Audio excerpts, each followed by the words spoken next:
وعلیکم السلام ورحمۃ اللہ۔ آپ کی اسی بات کو تھوڑا سا میں اور کھول کے بیان کروں۔ دیکھیے، پاکستان بننے سے پہلے یہ جو مودودی صاحب نے وہاں رہ کے بھی کچھ دین کا کام کیا تھا، اور یہ بھی ان کی طرف بات پہنچائی جاتی ہے کہ وہ پاکستان بننے کے خلاف تھے۔ تو اس کا ایک فلسفہ تھا ان کے پاس۔ وہ کہتے تھے کہ دیکھو، یہ جو جمہوریت ہے نا، یہ منات ہے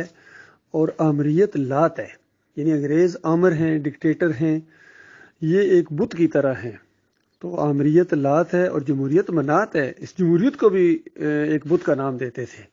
کہ جمہوریت کے ذریعے تم ملک بنا رہے ہو اور آگے جمہوریت کا نظام اس کے اندر چلاؤ گے، تو بتاؤ فرق کیا پڑے گا؟ ایک بت کو ہٹا کے دوسرا بت جب پوجنا شروع کر دو گے تو میرے سے یہ امید نہ رکھنا کہ میں تمہارا ساتھ دوں گا۔ یہ فلسفہ تھا ان کا۔ اور ساتھ ہی کہتے تھے کہ ہاں، اگر آمریت کا بت توڑ کے قرآن و حدیث تم لاؤ گے، اس کے اوپر عمل کرو گے، تو پھر میں تمہارا ساتھ دینے کے لیے تیار ہوں۔ یہ انداز تھا ان کا، بالکل درست موقف تھا سوچا جائے تو۔ مسئلہ یہ ہوا کہ جمہوریت کے سارے تقاضوں کے تحت یہ پاکستان وجود میں آ گیا، اور بعد میں یہ لوگ پاکستان بھی آئے، جب مودودی صاحب اور ان کی فیملی۔ تو ان کو شروع کی ان کی دعوت یہی تھی کہ دیکھو، وہ توحید کی دعوت، ہر نبی ہر دور میں جو دعوت ہوتی ہے انقلابی، وہ توحید کی دعوت ہوتی ہے، اور چاہے ایک ہاتھ بھی اس کے ساتھ نہ اٹھے، ایک آواز بھی ہم آواز نہ ہو، تب بھی اس میں کوئی لچک، کوئی نرمی اور اس میں کوئی تبدیلی نہیں ہوتی ہے۔ تو اس وجہ سے کچھ لوگ، جس میں ڈاکٹر مسعود الدین عثمانی بھی شامل ہیں، ان کے ساتھ ہو گئے، یہ امین حسن اصلاحی، پھر یہ ڈاکٹر اسرار، اور بھی کتنے لوگ تھے اچھے خاصے، یعنی پڑھے لکھے لوگ اور انقلابی ذہن کے جو لوگ تھے، وہ ان کی طرف مائل ہوئے، اور ان کو اللہ تعالیٰ نے تحریر کا بھی ایک زور دیا ہوا تھا، اور دیکھا جائے تو جرأت والے بھی آدمی تھے، اور بڑی تکلیفیں انہوں نے اٹھائی ہیں، یعنی اس تحریک کے اندر۔ یہ پاکستانی جو مینجمنٹ تھی اس دور کی، بڑا سختیاں کی ان کے ساتھ۔ مارشل لا کے دور تھے، جنرل ایوب کا دور تھا، کتنی گرفتاریاں ہوئی ہیں مودودی صاحب کی، حتیٰ کہ سزائے موت بھی ان کو سنا دی گئی تھی، لیکن عمل نہیں ابھی ہوا تھا۔ تو اس چکر کے اندر آ کے پھر یہ جب جمہوریت کی طرف انہوں نے رخ کیا ہے کہ اب ہم بیلٹ کے ذریعے، پہلے کہتے تھے بینٹ کے ذریعے، اب کہتے ہیں بیلٹ کے ذریعے ہم کیا یوں ہی چھوڑ دیں، انہی لوگوں کے حوالے کر دیں یہ اقتدار۔ تو اس وقت لوگوں نے ان کو سمجھایا، جس میں ڈاکٹر مسعود الدین عثمانی رحمۃ اللہ علیہ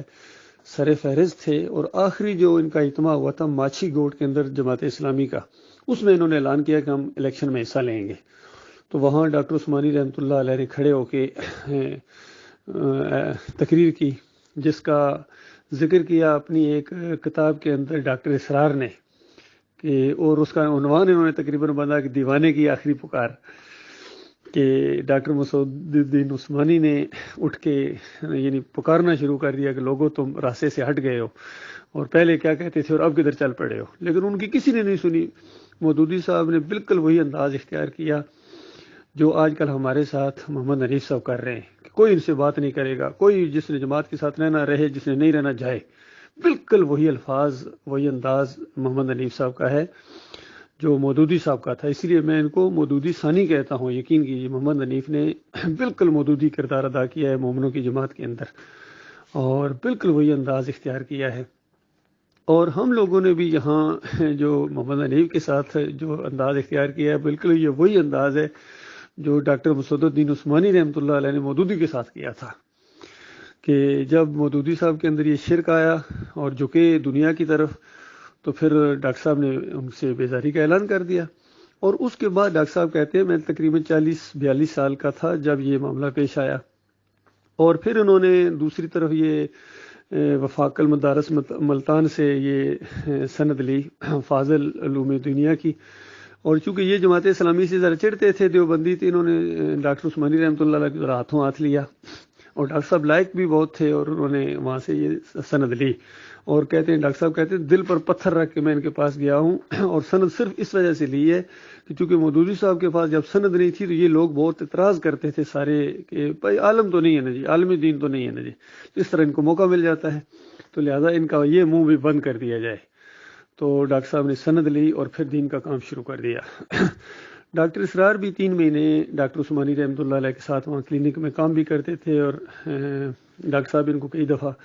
درس کے لیے آگے بھی کرتے تھے، لیکن جب ڈاکٹر صاحب طاغوت کا رد کرتے تھے تو ڈاکٹر اسرار کے ماتھے پر شکن پڑتی تھی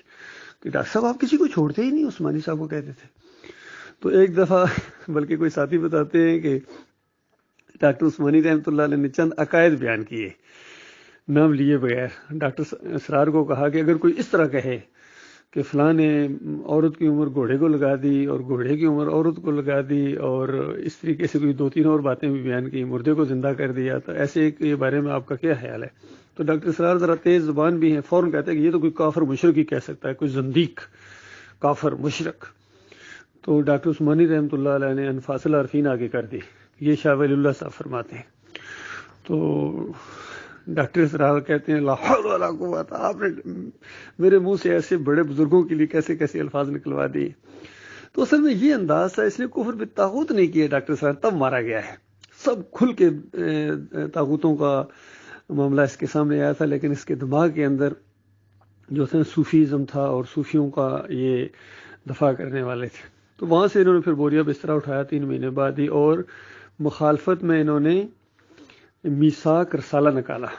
جب ڈاکٹر صاحب رحمۃ اللہ علیہ نے ایمان خالص قسط اول لکھی تو گویا میثاق رسالہ ڈاکٹر اسرار نے اس کا جواب لکھا اور کہا کہ بر صغیر میں دین تو آیا ہی صوفیوں کے ذریعے۔ اس کفر و شرک کو پھر عین ایمان وہ کہنا شروع ہو گئے، پوری زندگی پھر اسی شرک کی وکالت کرتے رہے، اسی شرک کے اوپر ان کی موت آئی۔ مودودی صاحب اسی جمہوریت کی لت پت میں مرے، اس مشرکانہ عقائد کے اندر، تو یہ بربادی آئی ہے ان کی۔ تو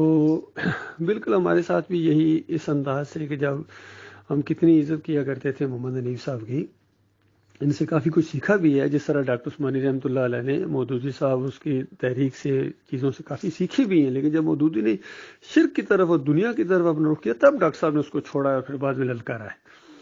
یہی معاملہ محمد حنیف کا ہے کہ ظاہری بات ایک لمبا عرصہ ان کے ساتھ ہم رہے ہیں، کافی چیزیں ان سے سیکھی ہیں،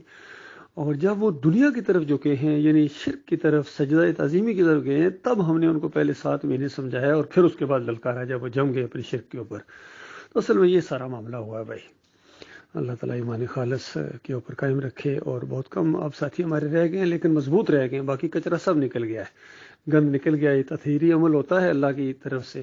تو یہ ہوا ہے، ہوتا رہا ہے، پہلے بھی ہوتا رہا، پہلے بھی گند نکلتا رہا ہے، اس دفعہ ذرا زیادہ نکلا ہے، مسئلہ یہ ہوا ہے۔ اللہ تعالیٰ غور و فکر کرنے کی توفیق عطا فرمائے۔